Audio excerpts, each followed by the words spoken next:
স্বাগত বিরতিহীন রাত ৯টার বাংলাদেশে। আপনাদের সাথে আছি আমি আতিফা আঞ্জুমান এবং আমি আলী আশরাফ। শুরুতে জানাবো সংবাদ শিরোনাম। আরও ১৯৫ মৃত্যু নিয়ে দেশে করোনায় প্রাণহানি ১৯,০০০ ছাড়ালো। নতুন রোগী ৬,৭৮০, শনাক্তের হার ৩২.৫৫।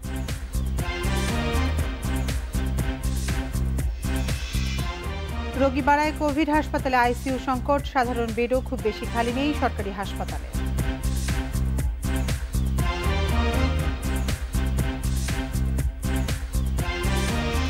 লকডাউনে বিধি ভঙ্গের দায়ে রাজধানীতে ৩৮৩ জন আটক, ১৩৭ জন সহ ৪৪১টি গাড়িকে প্রায় ১১ লাখ টাকা জরিমানা।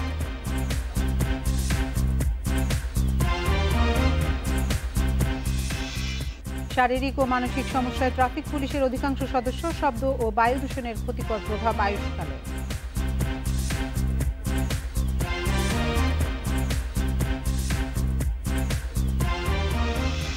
নির্ধারিত রুট পাল্টে ভুল পথে চলার কারণেই পদ্মা সেতুর সঙ্গে ফেরির ধাক্কা, অটো ব্রেকার অচল হওয়ার দাবি নাকচ।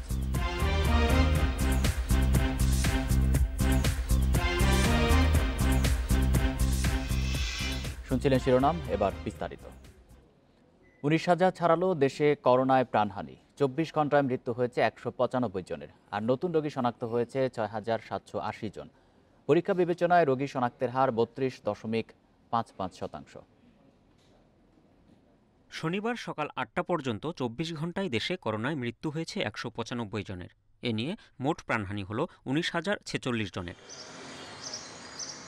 এদিকে ৬৩৯টি ল্যাবে ২৪ ঘন্টায় ২০,৮২৭ নমুনা পরীক্ষায় করোনা শনাক্ত হয়েছে ৬,৭৮০ জনের। এ নিয়ে দেশে মোট শনাক্তের সংখ্যা দাঁড়ালো ১১,৫৩,৩৪৪ জনে। আর পরীক্ষা বিবেচনায় শনাক্তের হার ৩২.৫৫%। এই হার ৩ মাসের মধ্যে দ্বিতীয় সর্বোচ্চ। সংক্রমণের ঊর্ধ্বগতিতে রোগীর চাপ বেড়েছে হাসপাতালগুলোতে। পরিস্থিতি মোকাবিলায় বিভিন্ন হাসপাতালে শয্যা বাড়ানোর উদ্যোগ নেওয়া হয়েছে।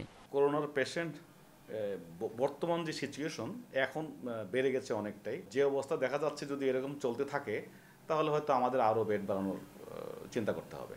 এই মুহূর্তে আমাদের করোনার জন্য যে ডেডিকেটেড যে বেডগুলো আছে কোনো বেড ফাঁকা নাই।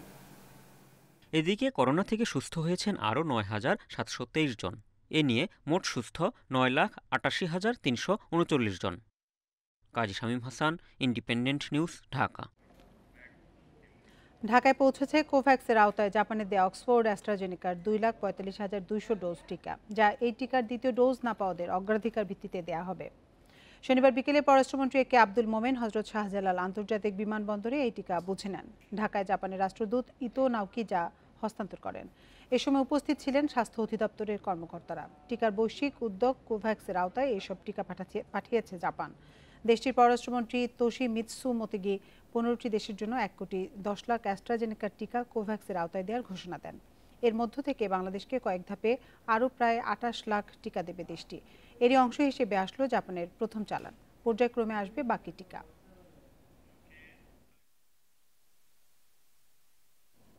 সরকার ২১ কোটি টিকার প্রতিশ্রুতি পেয়েছে বলে জানিয়েছেন স্বাস্থ্যমন্ত্রী জাহিদ মালিক। অক্সিজেন সংকট ও হাসপাতালে শয্যা বৃদ্ধির বিষয়ে ভিডিও কনফারেন্সে এক মতবিনিময় সভায় একথা জানান তিনি। স্বাস্থ্যমন্ত্রী বলেন, সবাইকেই টিকার আওতায় আনা হবে। Bangladesh private medical college association আয়োজিত সভায় তিনি আরও বলেন, আক্রান্ত ৯০% রোগী ভ্যাকসিন নেননি। করোনা সংক্রমণ অনেকটাই কমে গিয়েছিল। তখনকার তুলনায় বর্তমানে সংক্রমণ বেড়েছে ৬ গুণ, আর মৃত্যু বেড়েছে ১০ গুণ। শয্যার চাহিদাও বেড়েছে ১০%। এই পরিস্থিতিতে বেসরকারি হাসপাতালগুলোকে শয্যা বাড়ানোর আহ্বান জানান স্বাস্থ্যমন্ত্রী।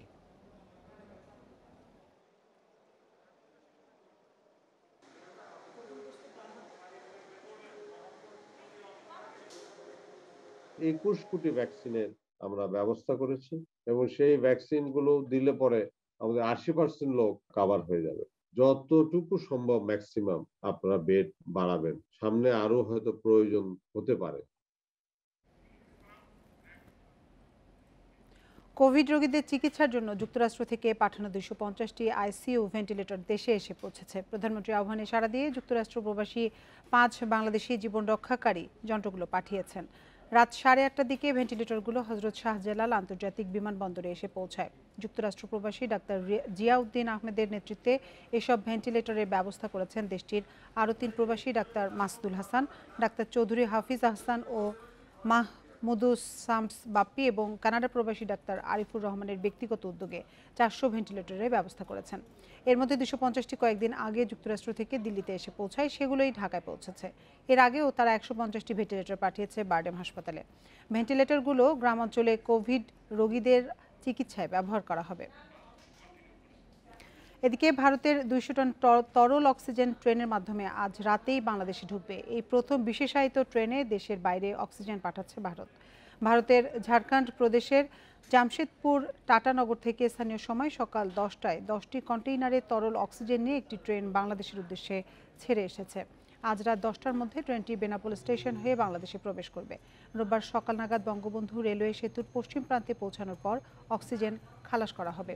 ভারত জুড়ে ভয়াবহ অক্সিজেন সংকট দেখা দেওয়ার পর গত 24 এপ্রিল থেকে অক্সিজেন এক্সপ্রেস ট্রেন সেবাটি চালু করে ভারতীয় রেলওয়ে, যার মাধ্যমে দেশ জুড়ে দ্রুত অক্সিজেন সরবরাহ করতে সক্ষম হয়েছে কেন্দ্র সরকার।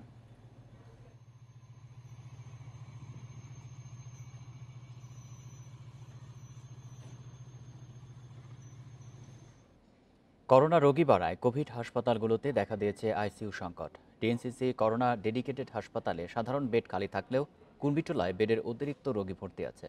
মুগদা জেনারেল হাসপাতাল এখনও কয়েকটি বেড খালি। শনিবার রাজধানীর করোনা হাসপাতাল ঘুরে মিলেছে এই চিত্র।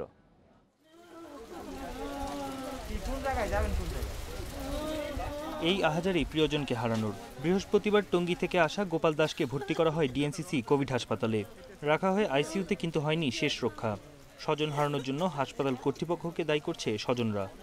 আমাদের রোগীটা বাঁচত, আমরা সঠিক ট্রিটমেন্ট পাই নাই, সঠিক সময় টেস্ট করাইতে পারি নাই, সঠিক সময় আমাদের পেশেন্টের কাছে আসে নাই। তার 1.5 বছরের একটা মেয়ে আছে। হাসপাতালের ব্যবস্থাপনা নিয়ে অভিযোগ অনেকেরই।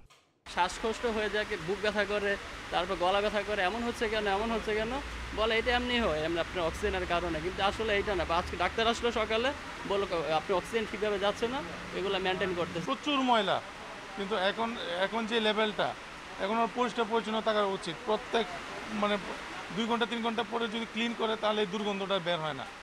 ডিএনসিসি হাসপাতালে এখন করোনা রোগী 5 শতাধিক। খালি নেই আইসিইউ। হাসপাতালের পরিচালক জানান, গত 2-3 দিন ধরে বাড়ছে রোগীর চাপ।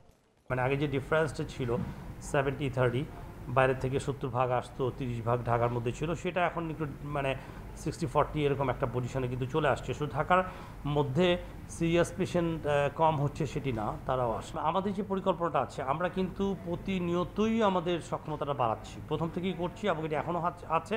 আমি যেটা আপনাদের বললাম যে আমরা যে 500 বেড, সেটাকে কিন্তু আমরা এখন সেন্ট্রাল অক্সিজেনের আওতায় নিয়ে আসছি। প্রায় একই অবস্থা কুর্মিটোলা জেনারেল হাসপাতালে। ফাঁকা নেই আইসিইউ বেড, সক্ষমতার চেয়ে 43 জন রোগী বেশি ভর্তি। মুগদা জেনারেল হাসপাতালেও খালি নেই আইসিইউ বেড। আর সাধারণ বেড কিছু খালি থাকলেও রোগীর চাপ দেখে তা যথেষ্ট মনে করছেন না চিকিৎসকরা। বন ইবনে কামাল, ইন্ডিপেন্ডেন্ট নিউজ, ঢাকা। রাজধানীতে কঠোর লকডাউনের দ্বিতীয় দিনে সরকারি বিধিনিষেধ না মানায় গ্রেপ্তার হয়েছেন 383 জন। ভ্রাম্যমাণ আদালতের মাধ্যমে 137 জনকে 95,230 টাকা জরিমানা করা হয়েছে।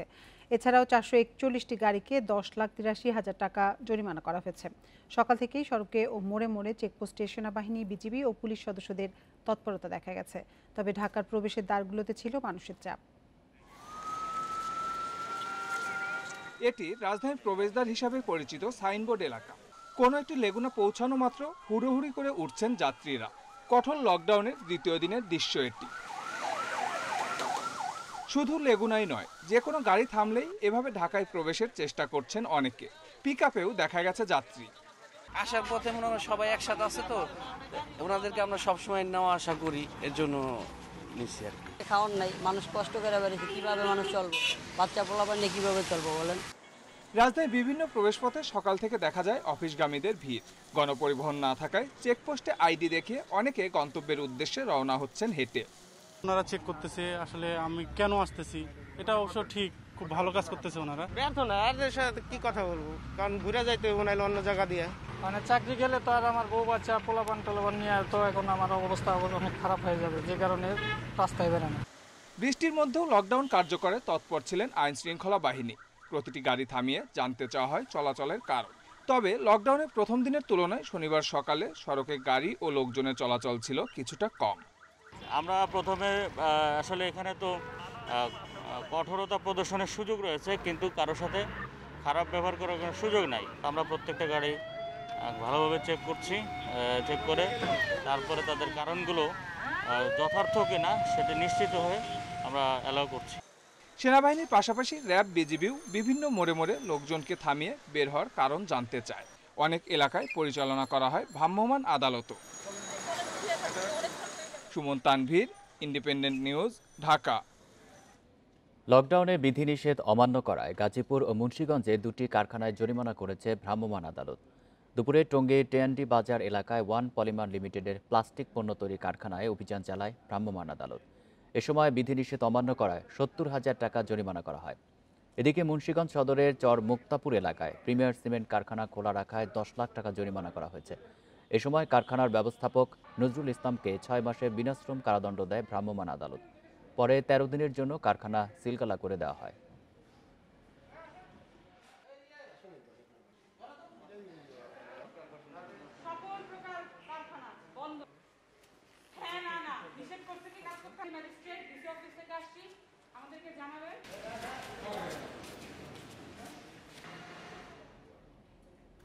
কঠোর লকডাউনের দ্বিতীয় দিনে বেশিরভাগ জেলাতেই কঠোর অবস্থান আইনশৃঙ্খলা বাহিনীর। বন্ধ রয়েছে সব দোকানপাট ও প্রতিষ্ঠান। অকারণে পথে বের হলেই পড়তে হচ্ছে জিজ্ঞাসাবাদের মুখে। এদিকে আজও শিমুলিয়া ফেরিঘাটে ভিড় দেখা গেছে। চট্টগ্রামে সকাল থেকে বৃষ্টির জেরে এমনিতেই লোকজনের উপস্থিতি ছিল কম। তারপরও মোড়ে মোড়ে দেখা যায় আইনশৃঙ্খলা বাহিনীর টহল। যারাই রাস্তায় বের হচ্ছেন পড়তে হচ্ছে জিজ্ঞাসাবাদের মুখে। যেসব গাড়ি সময় বের হচ্ছে বা মানুষ বের হচ্ছে তাদেরকেও আমরা আইনের আওতায় নিয়ে আসার চেষ্টা করছি। কেন বের হচ্ছে তাদেরকে জিজ্ঞাসাবাদ করছি এবং যদি কোনো যৌক্তিক কারণ না থাকে আমরা তাদের গাড়িগুলোর বিরুদ্ধে মামলা দিচ্ছি এবং একই সাথে অন্যান্য আইনানুগ ব্যবস্থা গ্রহণ করছি। বরিশালে সড়কের পাশাপাশি কঠোর নজরদারি নৌরুটেও। পুলিশ ও সেনা টহলের কারণে সড়কে তেমন লোকজন বা যানবাহনের দেখা মেলেনি। গাজীপুর, নারায়ণগঞ্জ, লক্ষ্মীপুর, নাটোর সহ বেশিরভাগ জেলাতেই টহল রয়েছে বিভিন্ন পয়েন্টে। গলিতে গলিতে ঘুরে ঘুরে আমাদের এই যে রেস্ট্রিকশনের যে কার্যক্রম সেটি কিন্তু আমরা দেখলাম। মানুষ কিন্তু এখন আমাদের যে গভর্নমেন্টের যে আহ্বান তাতে কিন্তু সাড়া দিয়েছে। আপনারা দেখতে পাচ্ছেন যে শতভাগ মানুষের মুখে প্রায় কিন্তু আমরা মাস্ক দেখতে পাচ্ছি। সিলেটে সকালে অনেককেই রাস্তায় বের হতে দেখা গেলেও পরে উপস্থিতি কমে আসে। বগুড়ায় বিভিন্ন সড়কে থ্রি হুইলার চলাচল করতে দেখা গেছে। টাঙ্গাইলে প্রশাসনের চোখ এড়িয়ে খুলছে দোকানপাট। এদিকে লকডাউনের দ্বিতীয় দিনেও ঢাকা ছেড়ে যেতে বিভিন্ন উপায়ে শিমুলিয়া ফেরিঘাটে আসে লোকজন। সকাল থেকে 14টি ফেরি চলাচল করছে এই নৌরুটে। তবে পাটুরিয়া সহ অন্যান্য ফেরিঘাটে যাত্রী ও যানবাহনের চাপ না থাকায় বন্ধ বেশিরভাগ ফেরি। রেশপিরুদ্দি, ইন্ডিপেন্ডেন্ট নিউজ। ঢাকায় গত ২৪ ঘন্টায় ২ বছরের মধ্যে সবচেয়ে বেশি ১০৪ জনের ডেঙ্গু শনাক্ত হয়েছে। এরই মধ্যে ভেঙেছে গত বছরের রেকর্ড, শনাক্ত ১৫০০-এর বেশি। রাজধানীর বিভিন্ন হাসপাতালে ভর্তি আছেন ৪১৯ জন, মৃত্যু হয়েছে ৩ জনের। ডেঙ্গু করোনা একসঙ্গে হওয়ায় আইসিইউ লাগছে অনেকের। রাজধানীর মতিঝিলের বাসিন্দা তোফাজ্জল হোসেন, তার স্ত্রী ছেলে আক্রান্ত ডেঙ্গুতে। ৩ হাসপাতাল ঘুরে স্ত্রীর জন্য জায়গা পেয়েছেন একটি বেসরকারি হাসপাতালে, ছেলে ভর্তি আরেকটিতে। দুইজনেই ডেঙ্গুতে আক্রান্ত। ছেলে অন্যখানে চিকিৎসা চলতেছে, বউকে এখানে হাসপাতালে ভর্তি করাইছি এবং আরও 2 জন আছি, আমি আমার মেয়ে, আমরাও আশঙ্কার মধ্যে আছি। হাসপাতাল ঘুরে দেখা গেছে মুগদা, বাসাবো, খিলগাঁও, মতিঝিল, গ্যান্ডারিয়া থেকে ডেঙ্গু রোগী এসেছেন বেশি। স্বাস্থ্য অধিদপ্তর বলছে আক্রান্তদের প্রায় 70 ভাগই দক্ষিণ ঢাকার বাসিন্দা। আশেপাশে মাঝে মধ্যে দেয়, কিন্তু দুর্ভাগ্যজনক হলো সত্য যে আমাদের ওই গলিটাই দেয় না এবং গলিটার মধ্যে কিছু পানি টানি সবসময় জলাবদ্ধতা থাকে। মুগদা, মান্ডা এবং মানিকনগর ওখানকার মানে প্রতিটা মহল্লাতেই মিনিমাম হিউজ পরিমাণ রোগী আক্রান্ত হচ্ছে। এদিকে অন্যবারের চেয়ে এবার ডেঙ্গু রোগীর জটিলতা দেখা দিচ্ছে বেশি। দ্রুত কমে যাচ্ছে প্লাটিলেট, ফুসফুসে জমছে পানি। ডেঙ্গু করোনা একসঙ্গেও আক্রান্ত হচ্ছেন অনেকে, তাদের লাগছে আইসিইউ। প্লাজমা লিকেজ হচ্ছে, যার জন্য পেশেন্ট শকে চলে যাচ্ছে, বিপি ফল করে যাচ্ছে। ডেঙ্গুতে যেটা মেইনলি আমরা ফ্লুইড মেনটেন করব, আর সঙ্গে ডেঙ্গুতে যেহেতু ব্লিডিং একটা টেন্ডেন্সি থাকে, তা ওইটাকে আমরা কমানোর জন্য আমরা ব্যবস্থা নিব। কিন্তু কোভিডে অনেক সময় দেখা যায় রক্ত জমাট বাঁধার সমস্যাটা থাকে, সেক্ষেত্রে যে আমরা মেডিসিনটা দিচ্ছি, কার্ডিনেক্স বলি বা যেটাই বলি আমরা দিচ্ছি না কেন, ওইটা আবার ডেঙ্গু পেশেন্টের জন্য হার্মফুল হয়ে যাবে। জুনে ডেঙ্গু রোগী ছিল 272, আর জুলাইয়ের 24 দিনে সে সংখ্যা বেড়ে হয়েছে 1202 জন। গত বছর মোট আক্রান্ত ছিল 1405 জন। এর বিপরীতে এবছরের জুলাই পর্যন্ত রোগী 1500-এর বেশি। এ পরিস্থিতিকে আশঙ্কাজনক বলছেন বিশেষজ্ঞরা। মানুষ এখন দেশের বাড়িতে গিয়েছে, ডেঙ্গু রোগী এখন 64টা ডিস্ট্রিক্টেই ছড়াবে। এখন বন্ধ থাকা অফিস আদালত বিভিন্ন ভবনে এডিস মশা নিয়ন্ত্রণের জরুরি পদক্ষেপ না নিলে এডিস মশা আরও বেড়ে যাবে এবং আগস্ট সেপ্টেম্বরে ডেঙ্গু রোগী আরও অনেক বেশি হবে। এদিকে ডেঙ্গু রোগী বাড়লেও মশা মারতে জোরালো কোনো পদক্ষেপ দেখা যাচ্ছে না 2 সিটি কর্পোরেশনে। সচেতনতার অভাব আছে নগরবাসীরও। Adilur Rahman, independent news, Dhaka. শারীরিক ও মানসিক সমস্যায় ভুগছেন ট্রাফিক পুলিশের সদস্যরা। দিনরাত রাস্তায় থেকে বাতাস আর শব্দ দূষণের ফলে এই পরিস্থিতির শিকার হতে হয় তাদের। বিশেষজ্ঞরা বলছেন দীর্ঘদিন এমন সমস্যার ফলে তাদের আয়ুষ্কালেও প্রভাব ফেলে। দিন বা রাত যে কোনো সময় সড়কে যান চলাচল নিয়ন্ত্রণের দায়িত্ব পালন করতে হয় ট্রাফিক পুলিশ সদস্যদের। প্রখর রোদ বা বৃষ্টি সব যায় মাথার উপর দিয়ে। টিভি দেখতে গেলে একটু সমস্যা হয়, আমি ভলিউম বেশি দেই, ওরা কমিয়ে দেয়। তবে এতেই শেষ নয় তাদের বিপত্তি। সড়কে ধুলোবালি, গাড়ির ধোঁয়া আর কান ঝালাপালা করার শব্দ তাদের জন্য দীর্ঘমেয়াদী শারীরিক সমস্যা তৈরি করছে। আমাদের মেজাজ খিটখিটে থেকে যায়। তারপর অনেকেরই, আমার ট্রাফিক সদস্যের অনেকেই দেখছে যে হাড় ক্ষয় হয়ে যাচ্ছে, কারণ বেশি লং টাইম দাঁড়ানোর ফলে এই জিনিসটা হয়। আর আপনাদের যেটা আর কি আপনাদের মাসেল ব্যথা বলেন বা ওই যে এই পেইন, যেটা পায়ের নিচে দেখা যায় ম্যাক্সিমাম জনের ব্যথা থাকে। রোডে দাঁড়ায় থাকার কারণে আমাদের ওই যে টায়ারের ক্ষয়টা ওইটা আমাদের নিঃশ্বাসের সঙ্গে চলে যায়, যার কারণে আমাদের সবারই শ্বাসকষ্ট সৃষ্টি হয়। রাজধানীর বিভিন্ন জায়গায় দায়িত্বরত 384 জন ট্রাফিক পুলিশ সদস্যদের উপর পরিচালিত একটি গবেষণা প্রকাশিত হয় journal of medical science and clinical রিসার্চে। এতে দেখা গেছে 84% ট্রাফিক পুলিশ সদস্যই শ্বাসতন্ত্রের সমস্যায় ভুগছেন। রোদে পড়ে বৃষ্টিতে ভিজে ধুলাবালির মধ্যে যারা কাজ করে ওদের চিকিৎসাটা একটা জটিল অবস্থায় যায় এবং আলটিমেটলি একসময় ধরেন ওরা কাজ করতে করতে যখন চাকরি শেষের দিকে চলে আসে, চাকরিও শেষ, ওদের লাইফের এক্সপেক্টেন্সিও প্রায় শেষ হয়ে আসে। গবেষণায় আরও দেখা গেছে ধূমপায়ী ট্রাফিক পুলিশ সদস্যদের মধ্যে শ্বাসতন্ত্রের সমস্যায় পড়ার হার 85.5%, আর অধমপায়ীদের এ হার 83.2%। এছাড়া আরেকটি গবেষণায় দেখা যাচ্ছে 64% ট্রাফিক পুলিশ শ্রবণ শক্তি ক্ষতিগ্রস্ত, ফলে 40% ট্রাফিক পুলিশ সদস্য ঘুমের সমস্যায় ভোগেন। ঘুমের মধ্যেও অনেক শব্দ অনুভব করেন। 56% কানে সার্বক্ষণিক বিদ্যুতের শব্দ পান এবং 27% মানসিকভাবে বিপর্যস্ত থাকেন। রোদ, বৃষ্টি কিংবা শব্দ দূষণ কোনোটা থেকেই বাদ যান না ট্রাফিক সদস্যরা। দিনরাত 24 ঘন্টা কাজ করেন ট্রাফিক নিয়ন্ত্রণে, ফলে তাদের মধ্যে স্বাস্থ্য ঝুঁকি সবচেয়ে বেশি। Mohammad Omar Faruk, independent news, Dhaka. কেন্দ্রীয় শহীদ মিনারে 21শে পদকপ্রাপ্ত বিশিষ্ট গণসঙ্গীত শিল্পী ফকির আলমগীরের মরদেহে শ্রদ্ধা জানিয়েছেন সর্বস্তরের মানুষ। গভীর শোক জানিয়ে বিশিষ্টজনেরা বলেন, ফকির আলমগীরের মৃত্যুতে দেশের সঙ্গীত অঙ্গনে যে শূন্যতা সৃষ্টি হলো তা কখনো পূরণ হওয়ার নয়। তার গান তরুণ প্রজন্মের মাঝে দেশপ্রেমের নবজাগরণ ও মুক্তিযুদ্ধের চেতনা বিকাশে গুরুত্বপূর্ণ ভূমিকা রেখেছে। এদিকে বাদজোহর খিলগাঁও তালতলা কবরস্থানে দাফন করা হয় এই শিল্পীকে। কাঁদছে আকাশ। এই কান্না আর এখানে জড়ো হওয়া মানুষের শোক যেন একাকার হয়ে গেছে শহীদ মিনার প্রাঙ্গণে। শিল্পী ফকির আলমগীরকে বিদায় জানাতে শহীদ মিনারে স্বজন, ভক্ত ও বিশিষ্টজনদের উপস্থিতি। ভারাক্রান্ত মনে তারা স্মরণ করলেন ফকির আলমগীরের অবদানের কথা। বাংলাদেশ গণসঙ্গীত সংগঠন তৈরি করে সেই সংগঠনের মধ্য দিয়ে সারা বাংলাদেশে সংস্কৃতি আন্দোলনটাকে এগিয়ে নিয়ে গেছে। এটা হলো তার অনেক বড় একটি অবদান। যুদ্ধে সে কখনোই থেমে থাকেনি, এই যুদ্ধ অবিরাম চালিয়ে গেছে মৃত্যুর পূর্ব পর্যন্ত। কারণ ফকির আলমগীরই একমাত্র মানুষ ছিলেন যিনি একদম শিশু এবং চিরকাল যৌবনের মতো সে যে কোনো প্রগতিশীল কর্মকাণ্ডে গণসংস্কৃতির জায়গায় কিন্তু আপোষহীনভাবে তিনি দাঁড়িয়েছেন আর কি। শিল্পীর কফিনে ফুল দিয়ে শ্রদ্ধা জানিয়েছেন সরকারের মন্ত্রীরাও। তারাও এই গুণশিল্পীর প্রয়াণে শোক জানান। জনাব ফকির আলমগীর তিনি বাংলাদেশের মহান স্বাধীনতা সংগ্রামে মুক্তিযোদ্ধা হিসেবে কাজ করেছেন, স্বাধীন বাংলা বেতার কেন্দ্রের শিল্পী হিসেবে কাজ করেছেন। তিনি বাংলাদেশের গণসঙ্গীতকে সমৃদ্ধ করেছেন। তিনি অনেক কালজয়ী গানের স্রষ্টা হচ্ছেন জনাব ফকির আলমগীর। এর আগে শনিবার সকাল 11টায় খিলগাঁও পল্লিমা সংসদে ফকির আলমগীরের প্রথম নামাজে জানাজা অনুষ্ঠিত হয়। সেখানে এই মুক্তিযোদ্ধা শিল্পীকে দেওয়া হয় guard of honour. Jahanara Parvin, independent news, Dhaka. রাজধানীর কামরাঙ্গীরচরের একটি বাসা থেকে মা মেয়ের মরদেহ উদ্ধার করেছে পুলিশ। এ ঘটনায় বাবা ও আরেক মেয়েকে জিজ্ঞাসাবাদের জন্য পুলিশ হেফাজতে নেওয়া হয়েছে। প্রতিবেশীরা বলছেন মৃত দুজনের গলায় দাগ দেখেছেন তারা। মৃত্যুর ঘটনা অস্বাভাবিক বললেও তদন্তের স্বার্থে বিস্তারিত কিছু জানায়নি পুলিশ। ঘটনাস্থল থেকে আলামত সংগ্রহ করেছে সিআইডি।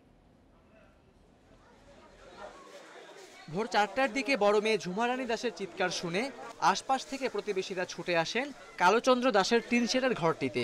11 বছর বয়সী সুমিচন্দ্র দাস ও মা ফুলচন্দ্র দাসের অচেতন দেহ খাটে পড়ে থাকতে দেখেন তারা। প্রত্যক্ষদর্শীরা জানান মা মেয়ে দুজনের গলায় একই রকম দাগ দেখেছেন তারা। এ বাসার এক দিদি যাইয়া আমার ডাক্তারছে চিল্লাই সুমির মা নাই। আমি ঘুমের দুইটা আইসি আয়া দেখি শক্ত হয়ে গেছে। দেওয়ারে কইতাছে কিছু অসুখ নাই, হের প্রেশার কম আসলো। আর মায়াটা বমি করছে, একবার দুইবার পাতলা পায়খানা করছে রাইতে।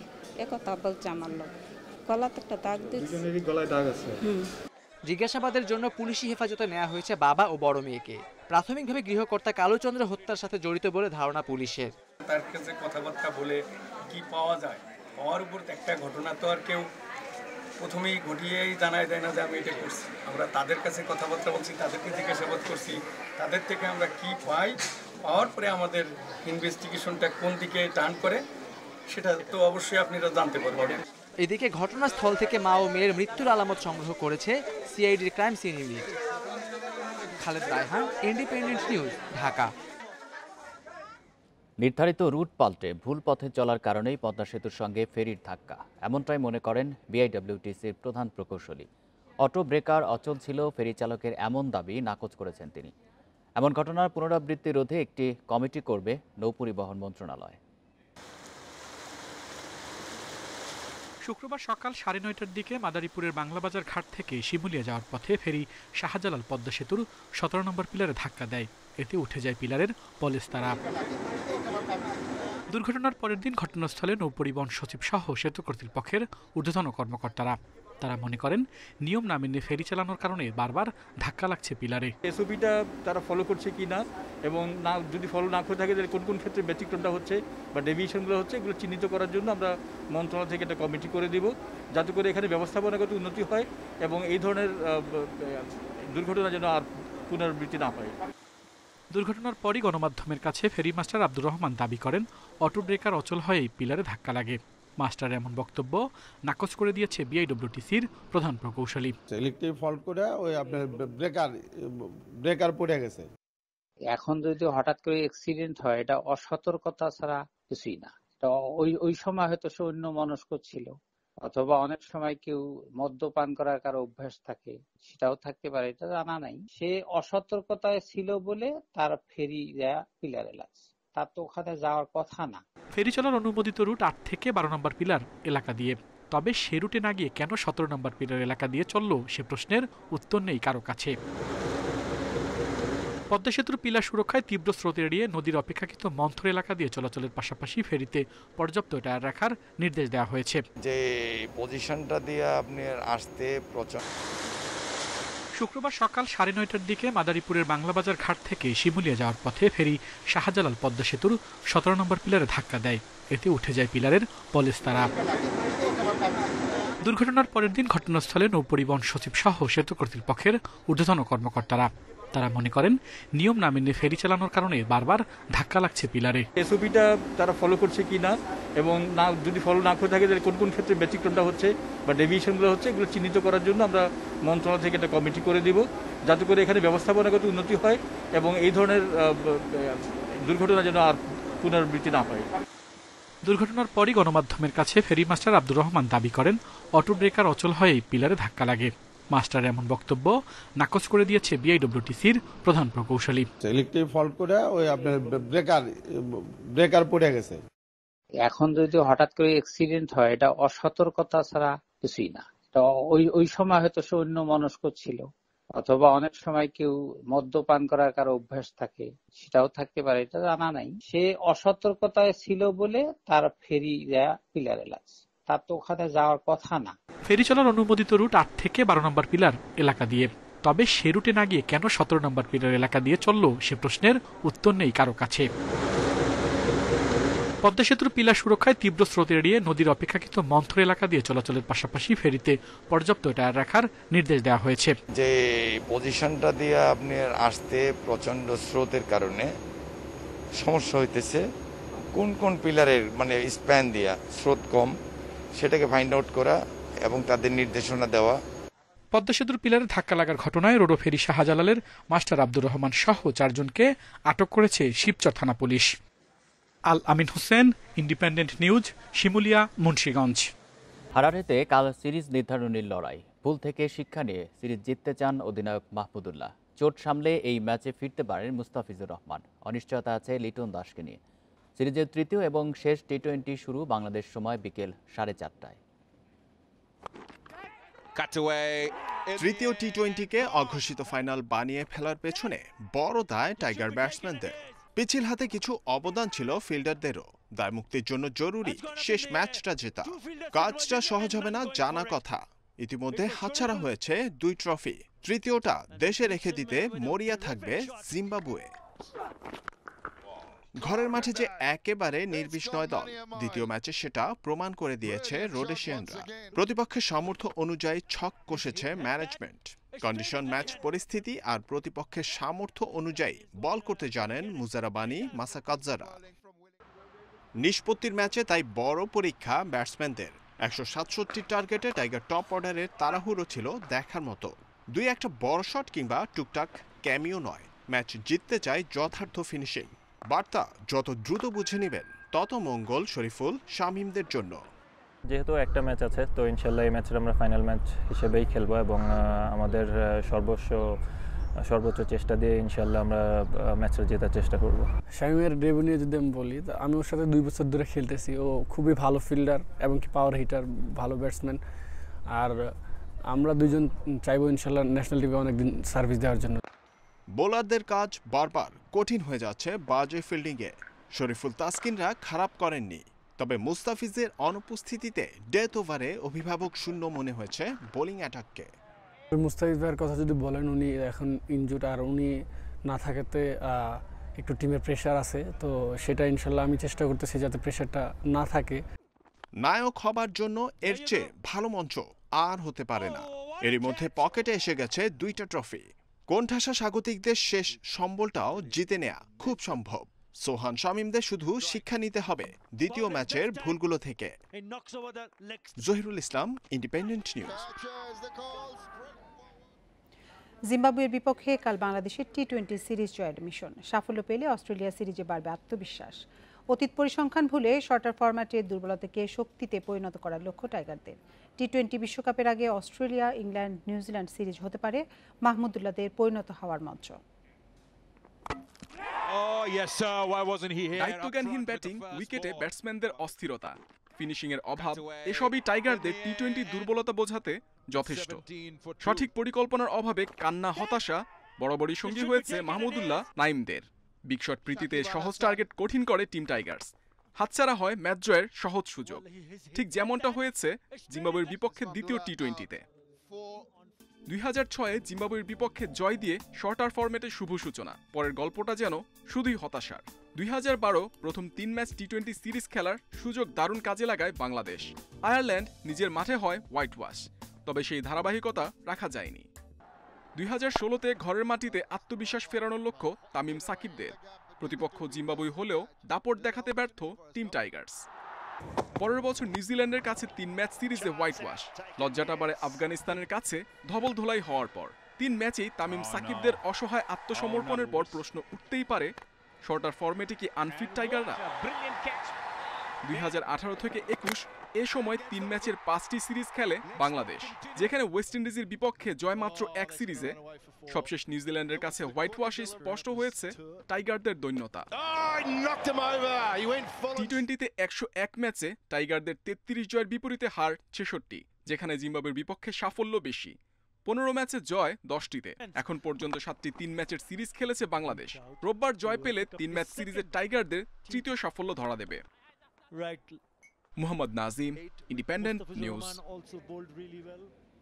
29 জুলাই বাংলাদেশ সফরে আসার কথা থাকলেও অস্ট্রেলিয়ার আশা হয়তো পিছিয়ে যাচ্ছে। পরিবর্তন এসেছে উইন্ডিজ অস্ট্রেলিয়া ওয়ানডে সিরিজের সূচিতে, যে কারণে শিডিউল বিপর্যয় হতে পারে বাংলাদেশ অস্ট্রেলিয়া 5 ম্যাচের টি-20 সিরিজে। সূচিতে বদল আসলে বাড়বে দলে মুশফিকের ফেরার সম্ভাবনা। জৈব সুরক্ষা বলয়ে করোনার হানায় 2 দিন পিছিয়ে গেছে ওয়েস্ট ইন্ডিজ অস্ট্রেলিয়া সিরিজ। এর প্রভাবে পিছিয়ে যেতে পারে অস্ট্রেলিয়ার বাংলাদেশ আসার দিনক্ষণ। পরিবর্তন আসতে পারে বাংলাদেশ অস্ট্রেলিয়া 5 ম্যাচের টি-20 সিরিজে। 29 জুলাই ঢাকায় এসে 3 দিনের কোয়ারেন্টিন। 3 থেকে 9 আগস্টের মধ্যে হওয়ার কথা সিরিজের 5 টি-20, কিন্তু পরিস্থিতি বাধ্য করছে ভিন্নভাবে ভাবতে। 3 থেকে 4 দিন সূচি পিছিয়ে যাওয়া এখন অনেকটাই নিশ্চিত, যদিও এই বিষয়ে এখনও আনুষ্ঠানিক কোনো মন্তব্য করেনি বিসিবি। সিরিজ পেছালেও বিকল্প ভেবে রেখেছে বিসিবি। অজিদের বিপক্ষে সিরিজ আয়োজনে আশাবাদী ম্যানেজমেন্ট। আগস্টে অস্ট্রেলিয়া সিরিজের পর সেপ্টেম্বরে আসবে ইংল্যান্ড। 2 সিরিজের মাঝে বিরতি যথেষ্ট হওয়ায় সূচি পেছালেও সমস্যা দেখছে না ক্রিকেট বোর্ড। সিরিজ পেছালে বাংলাদেশের জন্য সুখবর, দলে ফিরতে পারেন মুশফিক। কোয়ারেন্টিন বাধ্যবাধকতায় মুশফিককে সিরিজে পাওয়া নিয়ে শঙ্কা তৈরি হয়েছে। এখন পরিবর্তিত পরিস্থিতিতে মিস্টার ডিপেন্ডেবলকে পাওয়ার বিষয়টি পুনর্বিবেচনার সুযোগ এসেছে। Mohammad Nazim, independent news. গত 2 বছরের মতো এবারও যৌক্তিক দাম মেলেনি কোরবানির পশুর চামড়ার। সাধারণ মানুষ কম দামে বিক্রি করলেও লাভবান হয়েছেন আড়তদার ও ট্যানারি মালিকরা। আর বাণিজ্য মন্ত্রণালয় বলছে দাম কম হলেও তদারকি থাকায় এবার নষ্ট হয়নি চামড়া। কোরবানির পশুর চামড়ার দাম নিয়ে আড়তদার ট্যানারি মালিকরা একে অপরকে দুষলেও অবস্থার কোনো উন্নতি হয়নি। চামড়ার দাম এবারও কম, সে কারণেই তা মাদ্রাসায় দান করেছেন অনেকেই। আবার অনেক এলাকায় দেখা যায়নি ক্রেতারও। ঢাকায় দাম কিছুটা ভালো হলেও সারা দেশের অবস্থা নাজুক। মাঝারি আকারের গরুর চামড়া 200 টাকায় বিক্রি হয়েছে জেলা পর্যায়ে। আর ছাগলের চামড়া নিয়ে কোনো আগ্রহই নেই। 1-1.5 টাকা খরচ, এখন এই চামড়া 300 টাকা 200 টাকা, কোনোটা নেবে না। ওই চামড়া করছে 30 টাকা করি, আবার 30 টাকা খরচ, তাহলে আমরা কি মরবো? তবে আড়তদাররা ট্যানারিতে বিক্রি করছেন সরকারের বেঁধে দেওয়া দামেই। ক্ষতিগ্রস্ত হয়েছেন মৌসুমি ব্যবসায়ীরা। আগের অভিজ্ঞতা ভালো না হওয়ায় বেচাকেনাতেই নামেননি অনেকে। আর এর কারণ হিসেবে পুঁজি স্বল্পতার কথা বলছেন আড়তদার ট্যানারি মালিকরা। চামড়া মাটিতে পুঁতে ফেলে দিবে রাস্তায় রাস্তায়, এটা হতে পারে না। এটা তারা চায় না, এটা কোনো অবস্থাতে কাম্যও না। টাকা থাকলে এই চামড়াগুলো নিয়ে নিত, বিকজ এটাতে লাভ হবে, জানে লবণ দিয়ে প্রিজার্ভ করলে এটাতে লাভ হবে। এই লাভ তো লভ্যাংশ কেউ ছাড়তে চায় না। ঘটনাটা ওখানেই ঘটে যখন মানুষের কাছে টাকা থাকে না। আমাদেরকে যারা চামড়া সাপ্লাই দেয় ওদের জন্য আমরা কোনো দাম দিতে হয় না। ওরা জানে কত টাকা কিনতে হবে, কত টাকা বিক্রি করতে হবে। তো মৌসুমি ব্যবসায়ীরা যদি এই জিনিসটা না মানে তাহলে ওরা তো অবশ্যই সমস্যা হবে। তো আমরা আশা করি এবছর তেমন বিচ্ছিন্ন তেমন কিছু ঘটে নাই। হইতে পারে কিছু কিছু জায়গায় হয়েছে। যেসব জায়গায় দাম নিয়ে সমস্যা ছিল খবর পেলেই সেখানে ব্যবস্থা নেওয়া হয়েছে দাবি করছে বাণিজ্য মন্ত্রণালয়। জানাচ্ছে তদারকির কারণে এবার চামড়া নষ্ট না হওয়ার কথা। সরকার নির্ধারিত দামে চামড়া বিক্রি হয়নি এমন কিছু ঘটনা আমাদের নজরে এসেছে। আমাদের টিমের রিপোর্ট অনুযায়ী ঢাকার পোস্তাগোলা, নাটোর, ময়মনসিংহের শম্ভুগঞ্জ, চট্টগ্রামের মতো বড় আড়ত এবং মোকামে গত বছরের তুলনায় লবণযুক্ত চামড়া বেশ ভালো দামে ক্রয় করা হয়েছে।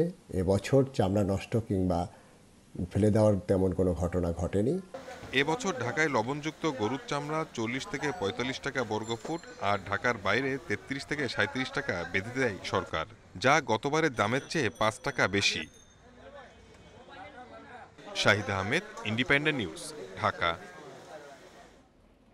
এবার ঈদে কোরবানি হয়েছে 90,93,242 পশু। শনিবার এক সংবাদ বিজ্ঞপ্তিতে তথ্য জানিয়েছে মৎস্য ও প্রাণী সম্পদ মন্ত্রণালয়। মন্ত্রণালয় থেকে জানানো হয় এবছর কোরবানির উপযুক্ত পশু ছিল মোট 1,19,16,000। তবে কোরবানি হয়েছে 90,93,242টি। সে হিসেবে 28,23,000 পশু অবিক্রিত থেকে গেছে। গত বছর কোরবানির ঈদে পশু কোরবানি হয়েছিল প্রায় 94 লাখ। এছাড়া অনলাইনে এবার ঈদ উপলক্ষে মোট 3,87,579টি পশু বিক্রি হয়েছে, যা আগের বছরের তুলনায় প্রায় 5 গুণ বেশি। আগামী বছর অনলাইন প্ল্যাটফর্মে গবাদি পশু ক্রয় বিক্রয়ের পরিসর আরও বাড়ানোর লক্ষ্যে মৎস্য ও প্রাণী সম্পদ মন্ত্রণালয় কাজ করবে। রাজধানীর কোরবানির বর্জ্য সরলেও পশুর হাটগুলো সয়লাব ময়লা আবর্জনায়। সে কারণে বাজেয়াপ্ত হচ্ছে দক্ষিণ ঢাকার সব হাটের ইজারাদারদের জামানত। পরিকল্পনা আছে তাদের আর ইজারা না দেয়ার। আর উত্তর ঢাকার কর্তৃপক্ষ বলছে শর্ত ভঙ্গকারীদের কোনো ছাড় দেওয়া হবে না। রাজধানীর আফতাবনগর হাট পুরো এলাকায় ছড়িয়ে ছিটিয়ে আছে বর্জ্য, সরানো হয়নি সামিয়ানা বা বাঁশের খুঁটিও। এবার উত্তর ঢাকায় হাট বসেছিল 12টি, এর বেশিরভাগেরই অবস্থা এমন। শর্ত অনুযায়ী বুধবার রাতেই সব সরিয়ে নেওয়ার কথা ছিল ইজারাদারদের, তবে তা না হয় শিগগিরই ব্যবস্থা নিতে যাচ্ছে সিটি কর্পোরেশন। হয়তো 12 ঘন্টায় 10 ঘন্টায় বা 20 ঘন্টায় সরানো একটু কষ্টসাধ্য, কিন্তু সেই জিনিসগুলো ইজারাদার নিজ দায়িত্বে সরিয়ে নেওয়ার কথা। আমরা তদন্ত করে দেখছি, কোথাও থেকে যদি না সরে থাকে তাহলে আমরা সম্ভব সকল রকমের উদ্যোগ গ্রহণ করব এবং শাস্তিমূলক যে সকল ব্যবস্থা নেওয়া আইনের মধ্যে আছে সেই ধরনের সকল ব্যবস্থাই তাদের বিরুদ্ধে নেওয়া হবে। দক্ষিণ ঢাকায় এবার বসেছিল 10টি হাট। শর্ত ভাঙায় জামানত বাজেয়াপ্ত হবে সব ইজারাদারদের। তাদের আর ইজারা না দেওয়ার কথাও ভাবছে তারা। ইজারাদারদের মধ্যে প্রায় সকলেই তারা যে শর্ত অনুযায়ী হাটের বাঁশ সরিয়ে দেওয়া, কেটে দেওয়া, বর্জ্য একসাথে আনা, প্রায় সকলেই তাদের এই পরিচ্ছন্নতার বিষয়ের যেই শর্তটি ছিল সেটা ভঙ্গ করেছেন। আমাদের সবাইকেই শাস্তিমূলকভাবে এই ইজারা যে জামানত সেটা হয়তো বাজেয়াপ্ত করা হতে পারে। নিয়ম অনুযায়ী হাট ইজারা নিতে মোট দামের 10% জামানত হিসেবে রাখতে হয় ইজারাদারদের। বন ইবনে কামাল, ইন্ডিপেন্ডেন্ট নিউজ, ঢাকা। টানা 3 বছর ধরে প্রাকৃতিক দুর্যোগের মুখে বিপর্যস্ত সাতক্ষীরার চিংড়ি শিল্প। সর্বশান্ত হয়ে অনেক চাষি বাধ্য হয়ে ঝুঁকছেন বিকল্প আয়ের দিকে। নতুন করে চাষ শুরু করতে স্বল্প সুদে ঋণ চান তারা। একই সাথে দ্রুতস্থায়ী বাঁধ নির্মাণের উদ্যোগ নেওয়ার দাবি চিংড়ি চাষিদের। চিংড়ি চাষ করে জীবন জীবিকা চালান সাতক্ষীরার 5 লক্ষাধিক মানুষ। 2019 সালে ঘূর্ণিঝড় ফণীর তাণ্ডবে বেড়িবাঁধ ভেঙে ভেসে যায় জেলার অনেক চিংড়ি ঘের। ক্ষতি হয় শত কোটি টাকার। পরের বছর ফের তাণ্ডব চালায় আমপান। তার ক্ষতি কাটিয়ে উঠতে না উঠতে এবছর ঘূর্ণিঝড় ইয়াসের ফলে সৃষ্ট জলোচ্ছ্বাসে আবারও ভাগে বেড়িবাঁধ। মাছের ঘের ভেসে গিয়ে এবারের ক্ষতি প্রায় 16 কোটি টাকা। পরপর 3 বছর প্রাকৃতিক দুর্যোগের কারণে চরম বিপর্যয়ে জেলার চিংড়ি চাষিরা। ক্ষতি পোষাতে না পেরে অনেকে বাধ্য হয়ে দিনমজুরি করছেন। জলোচ্ছ্বাসে সবই গেছে, এখন আমাদের ঘিরে তো চরমভাবে আমরা ক্ষতিগ্রস্ত হয়েছি। এখন আমাদের দিনমজুরি করে খেতে হচ্ছে। সরকার বিভিন্ন তালিকা দিচ্ছে, আমরা ঘেরবেড়ি করি, মাছ চাষ করি, আমরা কোনো সহযোগিতাও পাইনি, কোনো কিছুই পাইনি। দুরবস্থা কাটাতে সরকারি প্রণোদনা চান ভুক্তভোগীরা। এছাড়া ভবিষ্যতে দুর্যোগ থেকে মাছের ঘের রক্ষায় স্থায়ী বেড়িবাঁধ নির্মাণের দাবিও জানান তারা। তো অভাব থাকলেও চলাচল করতে পারছিলাম, আবার যাতায় পানিবন্দি বাঁধের কোনো ওখানে শুনতেছি যে কন্ট্রাক্টর এখনো আসেনি, কবে হবে আল্লাহ পাকি জানে। ত্রাণেরও খুব একটা প্রয়োজন নাই, আমাদের প্রয়োজন স্থায়ী বেড়িবাঁধ। ঘুরে দাঁড়াতে গেলে তারা আবার মানে ব্যাংক ঋণের সহায়তা চায়। পাশাপাশি এই যে ভেড়িবাঁধটি বারবার ক্ষতিগ্রস্ত হচ্ছে, যার কারণে আমরা এলাকা ক্ষতিগ্রস্ত, সাতক্ষীরা বাংলাদেশ ক্ষতিগ্রস্ত, তাদের পাশে দাঁড়াতে হবে। চিংড়ি চাষিদের কম সুদে ঋণ দেওয়ার উদ্যোগ নেওয়া হয়েছে বলে জানান মৎস্য কর্মকর্তারা। আমাদের সর্বোচ্চ 4% সুদে যে তফসিলি ব্যাংকগুলোতে যে ঋণের ব্যবস্থা রয়েছে, সেই ঋণ যাতে ক্ষতিগ্রস্ত চাষিরা খুব সহজেই পায়, সেজন্য মাঠ পর্যায়ে আমাদের কর্মচারীরা কাজ করে যাচ্ছেন। সাতক্ষীরায় প্রায় 67,000 হেক্টর জমিতে 55,000 ছোট বড় চিংড়ি ঘের রয়েছে। এবছর জেলায় চিংড়ি উৎপাদনের লক্ষ্যমাত্রা ধরা হয়েছে 32,000 metric ton. Independent news desk. উত্তর পশ্চিম বঙ্গোপসাগরে অবস্থানরত লঘুচাপটি সুস্পষ্ট লঘুচাপে রূপ নিয়েছে। এর প্রভাবে উপকূলীয় এলাকায় ঝোড়ো হাওয়ার শঙ্কায় সমুদ্র বন্দরগুলোতে 3 নম্বর সতর্কতা বহাল রাখা হয়েছে। আবহাওয়া অফিস জানিয়েছে, উত্তর বঙ্গোপসাগরে অবস্থানরত মাছ ধরার নৌকা ও ট্রলার সমূহকে পরবর্তী নির্দেশ না দেওয়া পর্যন্ত উপকূলের কাছাকাছি এসে সাবধানে চলাচল করতে বলা হয়েছে। তবে সুস্পষ্ট লঘুচাপটি নিম্নচাপের রূপ নেওয়ার আশঙ্কা নেই। লঘুচাপটি এখন উত্তর পশ্চিম বঙ্গোপসাগর ও তৎসংলগ্ন ভারতের উড়িষ্যা, ঝাড়খণ্ড, ছত্তিশগড় এলাকায় অবস্থান করছে। তবে এর প্রভাবে রোববারও দেশের বিভিন্ন স্থানে বৃষ্টি থাকবে।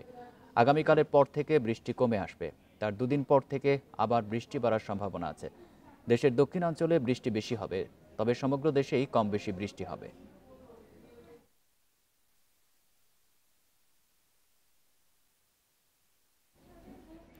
নাসার পার্সিভারেন্স রোভার প্রথমবারের মতো মঙ্গল গ্রহের পাথরের নমুনা সংগ্রহের প্রস্তুতি নিচ্ছে। এর মাধ্যমেই জানা যেতে পারে লাল এই গ্রহটিতে কখনো কোনো প্রাণের অস্তিত্ব ছিল কিনা। এক বিবৃতিতে এমনটাই জানিয়েছেন নাসার পার্সিভারেন্স প্রজেক্ট ম্যানেজার জেনিফার ট্রসপার। 2021 সালের শুরুতে নিরাপদে মঙ্গল গ্রহে পৌঁছানোর পর বিজ্ঞানের নতুন এক মিশনের কাজ শুরুর প্রস্তুতি নিচ্ছে রোভার পার্সিভিয়ারেন্স।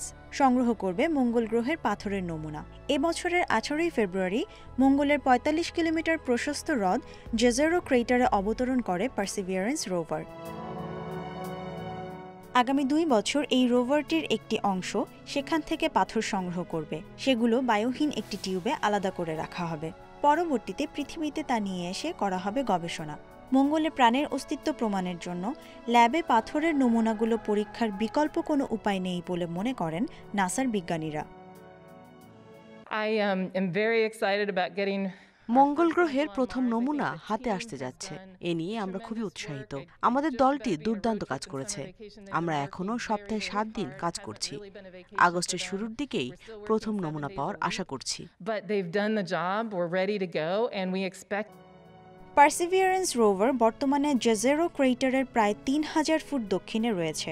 এর আগে রোভারটি মঙ্গলের মাটি স্পর্শ করার পরপরই উল্লাসে ফেটে পড়েন ক্যালিফোর্নিয়ায় নাসার মিশন কন্ট্রোলের প্রকৌশলীরা। এটি খুবই রোমাঞ্চকর, কারণ আমরা আমাদের বৈজ্ঞানিক যন্ত্রের সহায়তায় মঙ্গলের পাথরগুলো পাচ্ছি। এটা হবে আমাদের প্রথম নমুনাও। মিশনের লক্ষ্য পূরণের জন্য এটি সত্যিই গুরুত্বপূর্ণ একটি পদক্ষেপ। পাথরগুলো পৃথিবীতে ফিরিয়ে আনতে ইউরোপিয়ান একটি স্পেস এজেন্সির সাথে চুক্তিবদ্ধ হয়েছে নাসা। বিজ্ঞানীরা ধারণা করছেন 2031 সালের মধ্যে পৃথিবীতে পাথরের নমুনা নিয়ে ফিরে আসবে Perseverance rover. Mushrifa Nusad, independent news. আর এই ছিল রাত 9টায় বিরতিহীন সংবাদের আজকের আয়োজনে। ইন্ডিপেন্ডেন্ট টেলিভিশনের সব খবরের আরো বিস্তারিত জানতে চোখ রাখুন ফেসবুক, ইউটিউব এবং টুইটারে। ধন্যবাদ সবাইকে।